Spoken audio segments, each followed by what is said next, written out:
ಇಂದು ಬಂಗಾರಪೇಟೆಯ ಕೋಲಾರ ಮುಖ್ಯ ರಸ್ತೆಯ ಕೆಂಪೇಗೌಡ ವೃತ್ತದಲ್ಲಿ ಕೇಂದ್ರೀಯ ಭಂಡಾರ ದೇಶದ ಅತಿ ದೊಡ್ಡ ಗ್ರಾಹಕ ಸಹಕಾರ ಸಂಘದ ವತಿಯಿಂದ ಭಾರತ್ ರೈಸ್ ವಿತರಣೆ ಮಾಡಲಾಯಿತು. ಬೆಲೆ ಏರಿಕೆಯಿಂದ ತತ್ತರಿಸುತ್ತಿದ್ದ ಜನತೆಗೆ ಕೇಂದ್ರ ಸರ್ಕಾರದ Bharat rice ಸಂಜೀವಿನಿಯಾಗಿದೆ.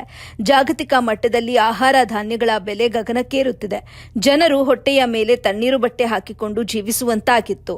Inter national ಗ್ರೈಸ್ council ಪ್ರಕಾರ ಜಗತ್ತಿನ ಇತರ ದೇಶಗಳಲ್ಲಿಯೂ ಅಕ್ಕಿಯ ದರ ಏರಿಕೆಯಾಗಿದೆ.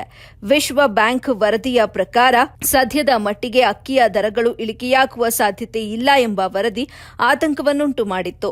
ಇಂತಹ ಸಂದಿಗ್ಧ ಸಮಯದಲ್ಲಿ ಮೋದಿ ನೇತೃತ್ವದ ಕೇಂದ್ರ ಸರ್ಕಾರ ಭಾರತ್ ರೈಸ್ ಯೋಜನೆಯನ್ನು ಅನುಷ್ಠಾನಗೊಳಿಸಿ ಕಡಿಮೆ ಬೆಲೆಗೆ ಅಕ್ಕಿ ವಿತರಣೆ ಮಾಡುವುದರ ಮೂಲಕ ಬಡವರು ಮತ್ತು ಮಧ್ಯಮ ವರ್ಗದವರ ಪಾಲಿಗೆ ಸಂಜೀವಿನಿಯಾಗಿ ಆಸರೆಯಾಗಿದೆ ಎಂದು ವಿತರಕ ಜುಬೇರ್ ಅಭಿಪ್ರಾಯ ವ್ಯಕ್ತಪಡಿಸಿದರು.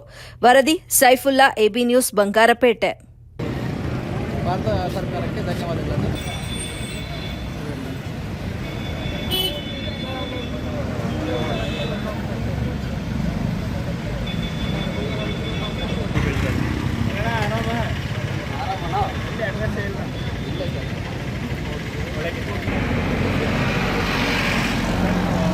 ಇದು ಕೇಂದ್ರೀಯ ಭಂಡಾರ ಭಾರತ ಸರ್ಕಾರ ಕಡೆಯಿಂದ ಭಾರತ್ ರೈಸ್ ಅಂತ ಇದು ಆಚೆ ಕಡೆ ಅಕ್ಕಿ ಬೆಲೆ ಜಾಸ್ತಿ ಆಗಿದ್ದರಿಂದ ಇದು ಒಂದು ಸ್ಕೀಮ್ ಬಿಟ್ಟಿದ್ದಾರೆ ಭಾರತ್ ಕಡೆಯಿಂದ. ಈ 29 ರೂಪಾಯಿ ಕೆಜಿ 10 ಕೆಜಿ ಬ್ಯಾಗು 290 ರೂಪಾಯಿ. ಇದಕ್ಕೆ ತುಂಬ ಜನ ಒಳ್ಳೆಯ